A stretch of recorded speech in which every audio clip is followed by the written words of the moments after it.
నమస్తే, welcome to NSTV news. ముందుగా ముఖ్యాంశాలు.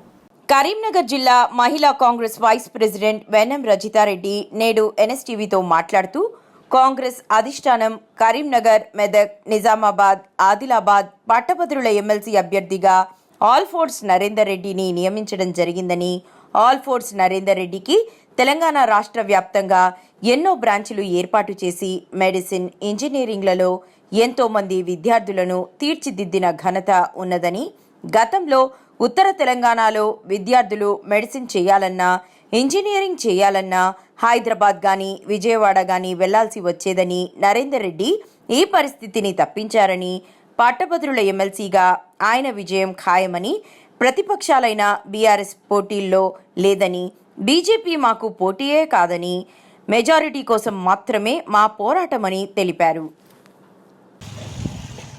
కాంగ్రెస్ అధిష్టానం కరీంనగర్, ఆదిలాబాద్, మెదక్, నిజామాబాద్ పట్టభద్రుల ఎమ్మెల్సీ అభ్యర్థిగా మాకు ఆల్ఫోర్స్ నరేందర్ రెడ్డి గారిని నియమించడం జరిగింది.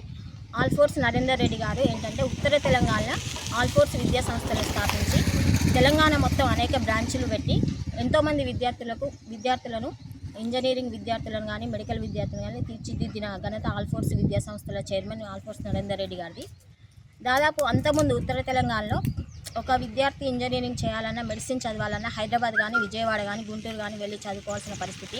ఎప్పుడైతే దాదాపు 30 సంవత్సరాల కింద ఆల్ఫోర్స్ విద్యా సంస్థను స్థాపించినప్పటి నుంచి ప్రతి ఒక్క విద్యార్థి ఆల్ఫోర్స్ కాలేజీలో చదువుకొని ఎంతోమంది విద్యావంతులుగా తీర్చిదిద్దిన ఘనత ఆయనకు ఉన్నది. ముఖ్యంగా విద్యార్థుల సమస్యల పట్ల ఆయనకు అవగాహన ఎక్కువ ఉంది. విద్యార్థులు ఎలాంటి సమస్యలు ఎదుర్కొంటున్నారు దాని మీద పోరాడే ఏకైక వ్యక్తి మా ఆల్ఫోర్స్ నరేందర్ రెడ్డి గారు. కాబట్టి అధిక మెజార్టీ తోటి మేము ఆల్ఫోర్స్ నరేందర్ రెడ్డి గారిని ఎమ్మెల్సీగా గెలిపించుకుంటామని ఈ సందర్భంగా తెలియజేస్తూ, మరి ఎవరైతే ప్రతిపక్షం ఉందో ఈరోజు బీఆర్ఎస్ పార్టీ అసలు పోటీలోనే లేదు, బీజేపీ పార్టీ అసలు మాకు పోటీ కానే కాదు. ఎందుకంటే మా నరేందర్ రెడ్డి గారు స్థానికుడు.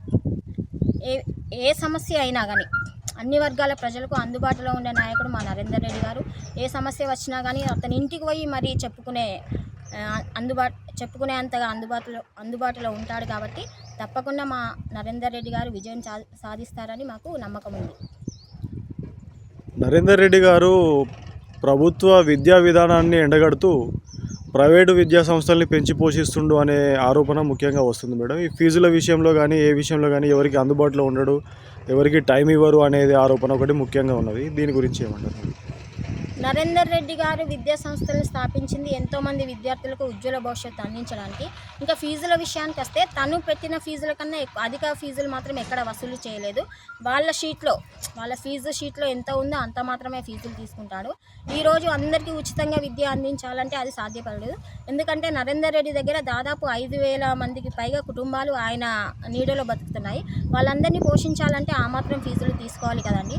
మరి ఒక నరేందర్ రెడ్డి కాకుండా ఏ విద్యా సంస్థలు మరి ఫీజులు తగ్గించి తీసుకుంటున్నారో అది నిరూపించాలి. ఆయన బిజినెస్ అది. ఇప్పుడు మామూలుగా ప్రభుత్వ నిబంధనల ప్రకారం ప్రైవేటు విద్యా సంస్థలు 25% పేద ప్రజలకు ఉచిత విద్య అందజేయాలనేది ఒక నిబంధన ఉన్నది. దీన్ని పాటించడం లేదు అనే ఒకటి ఆరోపణ ముఖ్యంగా వస్తుంది మేడం. 100% నరేందర్ రెడ్డి గారు ప్రభుత్వం నుంచి వచ్చిన సంకేతాలను 100% నరేందర్ రెడ్డి గారు పాటిస్తారు. ఎంతోమంది పేద విద్యార్థులను చదివించిన ఘనత కూడా నరేందర్ రెడ్డి గారికి ఉంది. ఎన్నో సేవా కార్యక్రమాలు కూడా చేశారు. ఉత్తర తెలంగాణలో అనేక బ్రాంచీలను పెట్టి పేద విద్యార్థులను పైకి తీసుకొచ్చిన ఘనత నరేందర్ రెడ్డి గారికి ఉన్నది. ఎమ్మెల్సీ విజయం పట్ల మీరు ఏం భావిస్తున్నారు? 100% మా విజయం ఖాయమైపోయిందండి. ఓన్లీ మేము మెజార్టీ కోసం మాత్రమే పోరాడుతున్నాము. మీ పేరు? వెన్నం రజితారెడ్డి, జిల్లా మహిళా కాంగ్రెస్ వైస్ ప్రెసిడెంట్.